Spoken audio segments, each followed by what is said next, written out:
Bonjour, j'ai reçu Maria il y a quelques jours et lorsque j'ai voulu mettre en place la vidéo qui a été faite en deux fois, je me suis aperçue qu'il y a eu un problème technique et la première partie n'a pas été enregistrée. Donc sur cette première partie, Maria se présentait, c'est une dame qui a 59 ans et qui a eu des soucis de santé et qui a rencontré une personne qui l'a aidée à se remettre et on en est là, voilà. Et je lui laisse la parole maintenant. Alors, je crois que tu as eu un professeur qui t'a amené à considérer l'alimentation cétogène. Est-ce que tu peux m'en parler, s'il te plaît? Oui, bien sûr. Donc, ce monsieur était le directeur de l'école de shiatsu où j'ai étudié à Barcelone. Et c'était aussi donc un professionnel de la médecine chinoise, donc qui faisait partie un petit peu des enseignements qu'on a reçus. Et à part, donc, ce professeur est ostéopathe intégratif, je crois qu'on dit comme ça en français. Et comme thérapeute, j'ai commencé à le voir juste après avoir finalisé la formation avec lui, donc aux alentours de 2019-2020. Et comme thérapeute, c'est quelqu'un qui est très fin dans son approche. C'est quelqu'un qui teste toujours les personnes qu'il a en face, en fait, pour savoir ce qui peut être dit et ce que la personne peut recevoir. Donc, ayant été une de ses élèves, moi directement, il y allait un petit peu fort parce qu'il savait quand même que j'étais très réceptive, mais qu'il fallait que je fasse mon chemin.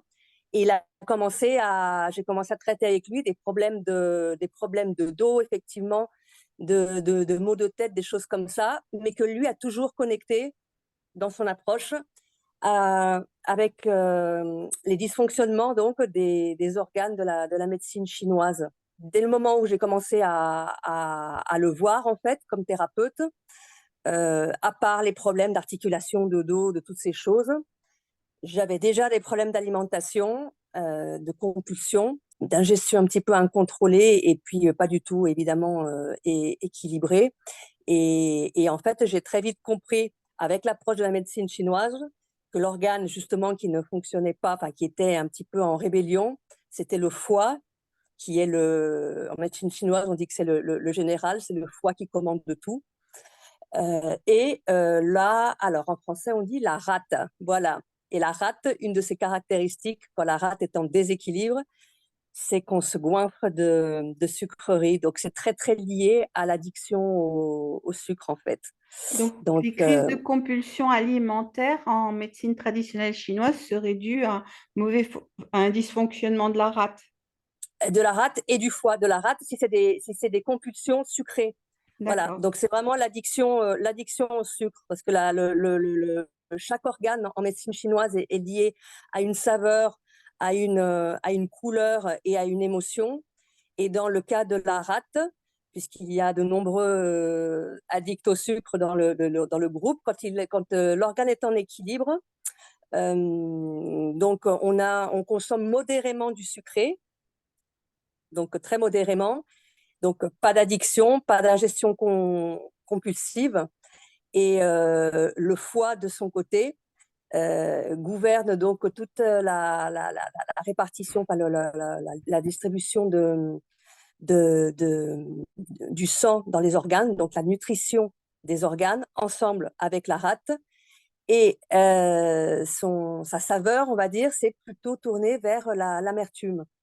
Et quant à l'émotion, le foie représente la colère et la rate, c'est la rumination, donc être en boucle sur des idées, sur des idées. Et c'est très caractéristique des personnes addict au sucre, d'être un petit peu dans cet état de hamster qui tourne dans sa roue dans la tête. Et on a souvent des idées aussi un petit peu obsessives. On a du mal à gérer le côté mental. Donc, C'est tout est connecté. extraordinaire en fait. Cette Oui, approche est extraordinaire parce qu'elle met en corrélation l'état mental et l'état physique et, euh, exact. et ça fait les jonctions et on peut retrouver des choses, des cohérences comme ça Tout à fait. qu'on n'a pas forcément dans la médecine allopathique européenne, occidentale, quoi. Tout à fait. Et en fait, moi, c'était un système qui m'a toujours paru très cohérent dès le départ dans mes études. Et j'y voyais quand même parfaitement la corrélation avec des symptômes, on va dire, de médecine occidentale. Il y a quand même des médecins qui le reconnaissent, pas encore suffisamment. Et ce qui est intéressant aussi, c'est que pour des organes clés comme enfin, vitaux, par exemple, comme justement le foie, comme les reins, par exemple, les symptômes enfin, les pathologies, on va dire, occidentales sont parfaitement reliées au dysfonctionnement énergétique de la médecine chinoise. Donc, le foie, par exemple, un des premiers facteurs enfin, un des premiers signes de dysfonctionnement en médecine chinoise et en médecine allopathique, c'est quand on a la jaunisse et qu'on a les yeux jaunes. Donc ça, c'est par exemple des caractéristiques tout à fait communes. Et par rapport au ressenti, est-ce que avant l'alimentation cétogène, tu avais un ressenti et qui est différent aujourd'hui au niveau Oui, émotionnel, au niveau de tes ouais, réactions? Est-ce qu'il y a des oui, choses qui se sont modifiées? tout à fait, tout à fait. Et même, je dirais qu'en plus, l'alimentation cétogène m'a permis aussi de remonter un petit peu à mon histoire personnelle dans la relation avec l'alimentaire, avec l'anxiété, parce que plein de portes se sont ouvertes après ça. L'année où je suis passée en cétogène, c'est l'année aussi où on m'a diagnostiqué donc de bruxisme et une malocclusion de la mâchoire. Moi, c'était la première fois, donc j'ai presque 50 ans, j'en avais 48 quand j'ai commencé, qu'on me disait que j'avais du bruxisme. J'ai découvert ça quand j'en ai parlé encore à mon prof. Il m'a expliqué que le bruxisme, d'un point de vue, on va dire, un peu plus holistique, un peu plus complet quand on regarde le corps humain, est aussi lié à un dysfonctionnement de la microbiote. Et depuis toute petite, même avant que je m'en souvienne, bien avant que je m'en souvienne, j'ai eu des problèmes digestifs, j'avais des aftes, des occlusions intestinales. Donc, en fait, en reconnectant ces morceaux de mon histoire, je me suis rendu compte que l'anxiété, le bruxisme chez moi se sont exprimés très tôt, avant l'âge de 2 ans. Alors, j'en ai aucun souvenir. J'ai dû faire mon enquête familiale personnelle. Et très certainement, à un moment donné, dans l'alimentation que j'avais aussi et dans le passage à l'alimentation solide, il y a quelque chose qui n'a pas dû bien se passer en dehors de tout ce qui peut être comment dire, les expériences personnelles, émotionnelles, environnementales. Donc, c'était très, très troublant. Et en fait, cette alimentation a permis de mieux me connaître et de prendre en charge tous les dysfonctionnements que j'ai eus, qui sont apparus, qui étaient des nouveautés pour moi, de manière beaucoup plus globale et beaucoup plus connectée. Et par rapport à ta nutrition d'avant, qu'est-ce que tu as changé? Qu'est-ce qui a vraiment énormément changé? En fait, ça faisait, et là, ça c'était pour des motifs, on va dire, un vécu personnel, émotionnel, familial. Moi qui a toujours aimé cuisiner, je cuisinais pour mes amis, enfin, c'était ma passion. En fait, les 10 dernières années, j'ai arrêté littéralement de me faire à manger et mon alimentation n'était basée que sur, j'avais plus de repas. Je mangeais uniquement de manière compulsive et obsessive des aliments. Alors, j'avais éliminé depuis très longtemps des aliments qui sont bien reconnus comme toxiques, les barres chocolatées, toutes ces cochonneries. Mais j'avais une manière de manger. Je mangeais du fromage, des fruits secs, des choses comme ça. Et c'était vraiment une approche obsessionnelle de l'alimentation. Donc, je me faisais un sachet de fruits secs. Et puis, quelques heures après, je mangeais, je grignotais, je me faisais une pointe de brie. Et puis, 2, 3 heures après, c'était autre chose. Et puis, il y avait quand même du chocolat, même si c'était du chocolat de meilleure qualité. Et c'était comme ça, c'était monothématique. Et toute la journée, je mangeais comme ça. Et j'arrêtais quand j'étais complètement. Enfin, j'étais écœurée, quoi. Et ça a duré 10 ans. 10 ans. Et donc, grâce à mon prof, il a commencé à me mettre, sans utiliser le mot cétogène d'ailleurs, il m'avait dit, tu sais, l'anxiété, donc j'avais très bien compris ce qu'il m'expliquait, l'inflammation du système nerveux par l'ingestion de trop de glucides. Et donc, il m'avait encouragé à faire ce changement. Et en 2021, j'ai senti donc une diminution déjà de l'anxiété. Et en quelques jours, en fait, mes problèmes digestifs, enfin, toute mon inflammation intestinale, j'étais très, très, très, très. Enfin, c'était douloureux, j'étais très gonflée. J'avais un ventre qui me paraissait gonflé d'air, avait disparu. Donc, j'ai chuté, je suis retombée à mes mauvaises habitudes. Et l'année dernière, donc, en fait, suite à, en fait, après le décès de mon père, donc à l'automne 2022, j'ai commencé à perdre, peu de temps après, énormément de poids, alors que je ne suis pas très épaisse. Bon, j'étais bon, dans une phase à pic vers le bas, donc avec quand même un état un peu dépressif. C'était un grand questionnement existentiel. Donc, j'ai perdu 10 kilos en moins de 2 mois, ce qui, vu ma constitution, est quand même C'est pas énorme, top. hein. Ouais, énorme. Et puis, en même temps, j'étais tellement mal avec cette alimentation et puis cette obsession du sucre qu'à un moment donné, pour arrêter la roue mentale, j'ai décidé de jeûner malgré la perte de poids. Et quand le calme est revenu, donc j'ai fait un très long jeûne qui n'est pas conseillé, mais qui a calmé mon esprit, j'ai pu un petit peu avoir les idées un petit peu plus claires. Et là, je me suis dit, c'est où tu trouves une manière de t'alimenter où tu feras pas long feu, en fait. Donc, j'ai fait appel à un hypnothérapeute pour les habitudes alimentaires. J'ai fait une unique session qui a très bien fonctionné. Et en fait, pendant que j'étais encore en jeûne, sous les effets de cette session, je me suis dit, il faut que tu te refasses à manger, forcément des recettes de cette alimentation. Je savais que c'était, là, je savais que c'était l'alimentation cétogène. Je vais chercher sur Internet des recettes simples. Et mon objectif, c'était de me faire un repas par jour, enfin un plat cuisiné par jour, qui importait, enfin pas plus, quoi, pour pas me stresser, parce que ça me génère encore même beaucoup de stress. Et là, je suis tombée sur ton blog. Et là, j'ai trouvé, et là, j'ai trouvé l'illumination, en fait. J'ai trouvé des recettes qui étaient très simples, pas compliquées. Et quand j'ai décidé comme ça donc de sortir de ce jeûne, parce que là j'avais vraiment peur de perdre beaucoup plus de poids, j'avais déjà compris avec ce que j'avais pu lire qu'il fallait que j'abandonne mon presque véganisme, enfin végétarisme, et qu'il fallait que je mange de la viande. Donc c'était difficile pour moi de toucher de la viande. Enfin, je me Je rappelle mes premiers comprends. repas, maintenant je rigole encore. J'étais là avec mes cuillères parce que je pouvais toucher que le steak haché, mais pas avec les doigts. Enfin, c'était un truc, mais compliqué. Et j'ai commencé à me sentir très bien dès le premier repas, en fait, avec un unique repas par jour. Donc, c'était pas quelque chose de voulu. Au bout de quelques semaines, je me rendais compte que j'avais moins d'obsession mentale, que j'étais alimentée, que je commençais à manger de plus en plus parce que j'avais l'estomac tellement fermé. En fait, j'arrivais pas à ingurgiter des quantités de nourriture normales pour un repas. Et ça a été vraiment le premier effet. Donc, j'étais tellement bien. Et en plus, avec la motivation de la session d'hypnose et avec l'aide de mon professeur, quand je suis allée le voir et je lui ai dit, ça y est, Julio, Jules, j'ai dit, je suis repartie en cétogène. Maintenant, je sais ce que je dois faire, je sais où j'ai fait des erreurs et je me sens beaucoup mieux. Il m'a félicité et c'est là qu'il m'a expliqué aussi que lui avait eu une expérience personnelle très similaire. Ça faisait écho dans son vécu personnel et qui m'a amené vers les choix alimentaires appris. Donc, c'était très intéressant.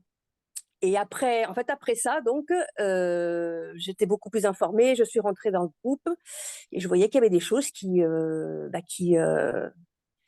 continuaient à pas aller. Donc, je comprenais pas pourquoi j'avais pas d'énergie alors que j'avais eu des expériences de jeûne, même antérieurement, en alimentation glucidique et j'avais la pêche. J'étais de plus en plus épuisée. Donc, du coup, grâce à ça, je me suis posé un petit peu la question parce que je voyais que si on n'a pas la pêche quand même avec l'alimentation cétogène, c'est qu'il y a autre chose à régler. Et par l'alimentation, j'ai fait ma petite enquête. Donc, j'ai découvert que j'avais une anémie monstrueuse. Donc, on a réglé le problème de l'anémie, 4 mois. Ça allait un petit peu mieux, mais ça allait toujours pas. Et là, ça faisait déjà 6, 7, 8 mois que j'étais en cétose nutritionnelle. Je comprenais pas. Et là, ce qui devait arriver, en fait, est arrivé. Je me suis réveillée d'un jour à l'autre avec des douleurs musculo-squelettiques absolument épouvantables, des inflammations au niveau de nerfs sciatiques, cervicales, tout ça. Et j'ai dû arrêter de travailler. Et donc, je suis retournée voir mon prof que je n'avais pas vu depuis quelques mois, depuis 3 mois peut-être. Il me dit, mais Maria, en fait, tu as une sarcopénie qui est très importante. J'ai fait, tu n'as plus de muscles. J'ai dit, une sarcopénie. Je fais, mais ça, c'est pas quand on est âgé que ça se produit. Et je dis, ah bah, c'est pour ça alors, je comprenais pas. J'arrivais plus, par exemple, à contracturer mes abdos. J'avais mal, je sentais mes os quand j'étais assise. Puis j'étais tellement épuisée. C'était vraiment quelque chose de. Enfin, j'arrivais pas à en voir le bout. Et en fait, bah voilà, il me dit, il va falloir que tu fasses de la musculation de force et que tu manges, que tu continues, que tu te reposes. Et là, je me suis rendu compte, pas dans l'immédiat, ça a été peut-être 1 mois après mon arrêt de travail. Et cette première, on va dire, étape avec mon prof que je continue à avoir, en fait, je me suis rendu compte d'un coup que la semaine avant pratiquement mon arrêt de travail, j'ai commencé à avoir une boulimie de viande. Et moi, qui ne pouvais pas toucher un steak haché avec les doigts en début d'année dernière, en fait, pendant à peu près 4 mois, je suis devenue carnivore. Je faisais toujours un repas par jour. Je mangeais entre 400 et 500 grammes de viande par jour, plus du foie. Je rajoutais même de la chantilly pratiquement tous les jours pour le gras. Et en fait, ça a reconstruit mon corps. Et j'ai suivi mon intuition, j'ai suivi mon appétit. Et grâce en fait au cétogène pratiquement carnivore, chose qui était impensable pour moi, mais il y a 1 an en arrière, bah, j'ai repris du poids. Et puis surtout maintenant, là, donc ça m'est quand même mis plus d'1 an, ça fait presque 1 an que je suis en arrêt de travail. Bah, je peux remarcher, j'ai finalement expérimenté la fameuse énergie. J'ai repris du muscle, donc lentement mais sûrement. Mais ça a été vraiment un choc. Et ce n'est qu'après coup, en fait, que je me suis rendu compte de ça. Je te suis tout à fait. Le dégoût de la viande quand tu as été végane ou végétarien. Et moi, Ouais, je me souviens quand je mangeais pas de viande, je passais devant les boucheries, ça me rendait triste parce que j'imaginais tous ouais. ces animaux morts et ça me rendait extrêmement malheureuse. Mais je suis arrivée à un moment où je me suis dit, mais qu'est-ce que tu choisis? Est-ce que c'est toi? Me renourrir avec de la viande, ça a été très, très compliqué dans ma tête parce que je me sentais coupable de faire quelque chose de mal, alors que finalement, je me faisais du bien parce que mon corps, il en avait besoin, il en avait vraiment besoin et qu'on ne peut pas se nourrir et nourrir véritablement son corps avec des végétaux. Quand on raconte ça, c'est pas vrai. Il faudrait des tonnes et des tonnes et des Mm. tonnes avec tous les antinutriments que ça contient. C'est pas possible. En fait, la seule nourriture pour laquelle notre corps est absolument adapté, c'est la viande, en fait. Oui, Et oui, je alors, suis d'accord. Moi, j'ai mis quand même pour pouvoir manger autre chose qu'un steak haché, parce qu'il fallait quand même que je rentre dans une boucherie, que je l'achète. C'était une organisation. Au début, j'envoyais quelqu'un m'envoyer acheter des steaks hachés pour moi, mais pour manger autre chose qu'un steak haché, j'ai quand même mis 3 bons mois, je pense, et à pouvoir retoucher et rentrer dans une boucherie. Mais c'était pareil. Dans une boucherie, ça me donnait une nausée, mais incroyable. Et petit à petit, j'ai un petit peu réapprivoisé donc bah, la nourriture normale. Et quand j'ai commencé à manger du foie, je me suis fait waouh, que de chemin parcouru, oui, oui, tout à que de fait, chemin tout à fait. parcouru, oui, Mais oui, ça, oui, c'est oui, quelqu'un qui n'a jamais été ni vegan ni végétarien ne peut pas comprendre oui. cette espèce de... Il faut vraiment se dépasser pour manger de la viande quand pendant des années, on n'en a pas mangé. Au début, à propos, pour revenir à l'alimentation de Oui, médecine chinoise, je voudrais que tu me oui, dises si c'est juste ou si c'est pas juste, c'est que pour les Chinois, les maladies mentales, en fait, sont les réactions d'un corps qui fonctionne mal. exactement. Un C'est pas... dysfonctionnement énergétique des organes. Voilà, Donc, c'est ça. voilà, le premier organe, bien sûr, parce que c'est le maître de tout, c'est le foie. Donc, il y a aussi le cœur, bien sûr, qui crée énormément de tourments. Cette chaleur, par exemple, avec même parfois des rougeurs au visage, donc et des palpitations. Donc, c'est le cœur qui est émotionnellement affecté.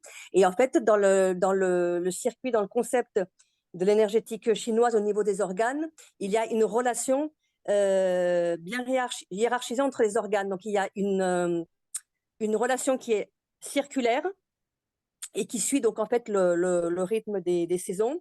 Ça veut dire que chaque organe va avoir une influence sur l'organe suivant et sur la saison suivante. Donc le cycle des saisons, donc printemps, été, automne, hiver, et il y a une 5e saison qui pourrait être, pour les amis canadiens, un petit peu l'été indien. Donc en fait la transition entre l'hiver et l'automne. Et à chaque saison correspond donc un ordre. Par exemple, c'est la chaleur, c'est la saison aussi du cœur. Donc, on a envie aussi d'aliments qui sont un petit peu plus frais, des aliments rouges. La tomate, par exemple, c'est un parfait aliment d'été et qui est rouge, donc qui rappelle le cœur. Après, donc, vient l'été, vient la fin de l'été. Donc là, c'est l'organe, l'estomac, estomago basso, et l'estomac et la rate. Donc, le couple. Il y a toujours des couples d'organes. Voilà. Le cœur est lié à l'intestin grêle. Donc, pas de surprise si on n'est pas bien, si on reçoit un choc émotionnel, on a souvent la digestion qui est affectée. Donc, c'est encore un autre exemple de logique selon l'énergétique chinoise. Donc, l'estomac, donc la rata. Après vient donc, le printemps, l'automne vient le poumon, Et la tristesse. l'organe poumon, voilà, la tristesse. Avec le gros intestin, c'est la tristesse, mais c'est aussi le poumon, donc la nutrition grâce à l'air qui commande le système immunitaire. Et très souvent, au changement de saison, on tombe malade. Donc voilà, l'automne arrive et on s'enrhume. Et donc là, c'est la saison, donc au niveau de la couleur, c'est des organes. On peut avoir envie, par exemple, de manger, là je parle en général, hein, c'est sur l'alimentation, c'est tout, puisqu'on on va pas manger de poires, mais des poireaux, par exemple. La soupe de poireaux qu'on commence à avoir envie de manger en automne, ben, c'est très lié à la nutrition du poumon. Voilà. Et donc, si on renforce le poumon, on renforce notre système immunitaire. Après vient l'hiver. Donc, après l'automne, vient l'hiver. C'est la saison donc, où on est très, très à l'intérieur de soi-même, en tout cas en ce qui me concerne, parce que j'ai en plus une tendance marquée à la dépression, saisonnière. Mais c'est aussi le moment de l'introspection, d'être replié un petit peu sur soi. Et donc, c'est le rein et la vessie. Voilà. Donc, et là, on va avoir envie de manger le rein. Bon, il y a évidemment par forme, il y a les rognons, tout ce qui est noir, qui est foncé. Donc, manger aussi un petit peu de foie. Alors, c'est pas l'amertume. Le sel pour les reins. Oui, pour le rein, c'est le sel. Et donc, l'émotion qui est attachée, c'est la peur. Voilà, quand on est inquiet, quand on a toujours cette anxiété, l'anxiété s'exprime de différentes façons sur l'avenir, qu'on a peur pour quelque chose, qu'une situation, c'est les reins qui sont perturbés. Et c'est très important parce que le rein, en médecine chinoise, c'est le siège de notre essence vitale, c'est-à-dire que notre énergie de vie, nous est donnée par l'énergie de nos parents avant la naissance. C'est ce qu'on appelle le yin, le yin vital. Donc, on va recevoir un yin, on peut voir ça comme une bougie plus ou moins grande qui va brûler plus ou moins rapidement en fonction, on va dire, de cet héritage qu'on a reçu de nos parents. Et ensuite, en fonction du style de vie qu'on a à avoir, elle va se consumer très rapidement. Et c'est très révélateur parce que quand on avance dans l'âge aussi, on a cette sensation qu'on devient un peu plus fatigué, qu'on est un petit peu plus lent. C'est notre bougie un petit peu d'énergie vitale qui se consume. Voilà. Et puis donc après l'hiver revient le printemps, donc c'est le foie. Le foie, on n'a pas de secret, on est aussi sur un changement de saison. Donc on sait qu'au printemps aussi, notre foie peut être un peu agité. Il y a la mode de tout ce qui est pour dépurer le foie, pour améliorer son activité.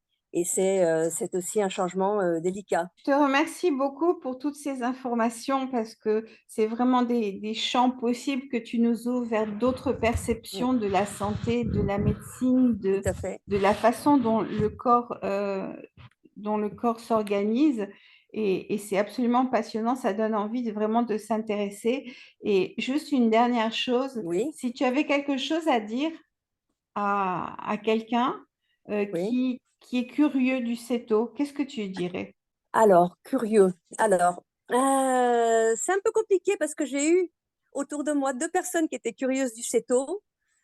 Une m'a littéralement jeté à la figure parce qu'elle elle écoutait pas ce qu'elle voulait entendre, ce qu'elle espérait entendre. J'ai dit, je peux pas te dire autre chose. Et l'autre a fait un changement donc vers le low carb.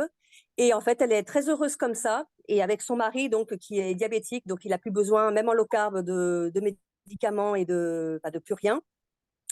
Mais quelqu'un qui est curieux du céto, je dis quand même qu'il faut bien prendre conscience de ce qui nous nourrit au niveau de nos cellules, de ce qui nous permet d'être actifs tous les jours. Donc, prendre le temps de vraiment comprendre le métabolisme un petit peu humain sans devenir spécialiste, mais comprendre justement des mécanismes de base dans notre alimentation, qu'est-ce qui se produit quand on mange des sucres, qu'est-ce qui se produit quand on mange Donc, du gras, et surtout de faire très attention quand on fait des recherches personnelles sur les sources qu'on va utiliser, parce que c'est vraiment, enfin, on vit vraiment un moment où la connaissance avance, mais c'est un festival d'informations erronées. Voilà, donc si la personne veut un peu plus que je lui explique mon expérience, mon point de vue, donc je suis toujours ravie. Si la personne est francophone, je lui conseille évidemment d'entrer dans le groupe pour avoir des informations qui sont fiables. Et c'est surtout à un moment donné de dire que l'alimentation, c'est vrai, c'est en fait, c'est un psychologue qui me l'avait dit, en fait, c'est ce qui a peut-être de plus difficile à changer, puisque c'est complètement lié à l'émotionnel et à nos premières années quand de relations donc avec la mère, la nutrition. Mais si on arrive vraiment à gérer notre alimentation et à avoir une nutrition qui est vraiment celle qui est faite pour nous, comme Homo sapiens, et comme après nous individuellement comme personne, en fait, c'est peut-être au moins plus de 50% de la santé qui est gagnée. Et c'est ce qui permet de rester. En fait, moi, c'est tellement évident maintenant que je ne changerai pas. Enfin, c'est même pas une question en fait de tenir ou de changer. C'est que c'est évident que je ne peux pas manger autrement. Mais il y a encore énormément de critiques et puis d'idées reçues. Voilà, donc je suis là avec mes petits sandwichs de beurre, de salade, mes rouleaux de beurre salé. Et forcément, c'est difficile à faire comprendre encore. Il y a des personnes qui sont curieuses, mais qui n'ont pas encore l'ouverture d'esprit ou l'envie de comprendre vraiment ce qui se passe. il faut d'abord avoir une approche intellectuelle dans le sens comment Ouais, est-ce que fonctionne réellement mon corps? Comment exact. est-ce que ça se passe ça et pourquoi? Et Oui, aller chercher l'information. Et après, quand on a ces informations, après, c'est une évidence. Quand on connaît les oui, mécanismes qui jouent dans notre corps, on se dit, mais il n'y a pas d'autre option. Et je exact. voulais rajouter encore une dernière chose, c'est que euh, ça rajoute à la santé. On est en meilleure santé, mais on est en meilleure santé aussi mentale. Et donc, on a beaucoup plus, enfin c'est ce que ma perception, c'est qu'on a une qualité de vie qui est bien meilleure. C'est-à-dire que par exemple, on a tous des problèmes dans la vie. Enfin, je veux dire, il n'y a pas Mm. une personne qui n'ait pas de problème dans sa vie. Mais la façon de prendre les problèmes est totalement différente. C'est-à-dire que ça ne veut pas dire qu'on n'a plus de problèmes quand on a ça, mais simplement c'est qu'on sait beaucoup, beaucoup mieux les gérer à tous les niveaux. Et même, je pense notre corps se déforme aussi beaucoup mieux. Oui. C'est-à-dire que j'ai vu des personnes malades autour de moi. Moi, j'ai rien attrapé parce que mon Mm. corps, il est fort, il est armé et tout est bien fait en fait. C'est-à-dire le mental est fort et le physique est fort dans le sens où on rattrape comme ce qui t'est arrivé, tu as rattrapé de la musculature, mais aussi on est fort de façon immunitaire, c'est-à-dire que tout Exact. ça, ça joue ensemble. Tout à fait. Tout à fait. Moi, je suis pas malade depuis 2 ans. j'ai un petit virus de rhume qui est passé, qui est pratiquement inaperçu. Enfin, ça fait un moment en fait que je suis plus malade et puis j'ai moins de problèmes de cystite. Au début du CETO, j'ai eu effectivement pas mal de crises en fait comment on appelle ça de pierre, enfin de lithiase rénale. En fait, là, c'est sous contrôle. Donc, j'ai plus de problème avec la production, on va dire, de sable au niveau du rein. Enfin, c'est toujours là, mais c'est sous contrôle. Et puis, psychologiquement, c'est un autre monde parce que même s'il y a les aléas des changements de saison, des choses comme ça, bah, ça n'a rien à voir. Moi, j'avais des niveaux d'anxiété. Je dis, mais comment j'ai pu arriver, mais même comment j'ai pu fonctionner avec ces niveaux d'anxiété pendant, bah, je dirais même pendant plus de 40 ans. Et j'étais arrivée là déjà à un point où ça me consommait aussi physiquement. Là, quand je me regarde dans la glace, bah, depuis en fait mon arrêt de travail, en fait, avec les effets de l'alimentation, le repos, tout ça, mais d'une manière, je me reconnais plus, mais en fait, je me reconnais parce que pendant des années, même quand je me regardais dans la glace, j'avais du mal à me dire, mais est-ce que c'est vraiment moi? J'ai un autre sourire, j'ai un autre regard et j'ai l'impression de retrouver bah, déjà le regard de la petite fille que j'étais quand j'avais 2, 3 ans, où là, vraiment, je reconnais que c'est moi. Alors, c'est pas gagné parce qu'il y a les situations de la vie qui font que bah, toujours un petit peu aux aguets. On réagit, mais quand je réagis mal, j'ai une meilleure capacité à revenir, Oui. à revenir au calme, tout ça, même si c'est pas immédiat. Je reste moins accrochée dans un état d'hyperstress et d'anxiété, donc en boucle qui ne s'arrête plus. Et là, vraiment, moi, ma santé mentale, je dis merci parce que je ne voyais pas comment j'allais pouvoir continuer encore très Oui. longtemps Oui. enfin, avec ce mal-être que j'avais, cette impression que notre cerveau est une prison. Et là, du coup, c'est une petite cage qui s'ouvre et les petits oiseaux peuvent rentrer. Merci beaucoup, Maria. Merci à toi, Merci pour ce Sophie. témoignage tellement riche et tellement intéressant. Je te dis à très bientôt sur le groupe Ceto Club Co. À très bientôt, Sophie. Passe une très belle journée. Toi aussi, au revoir. Au revoir.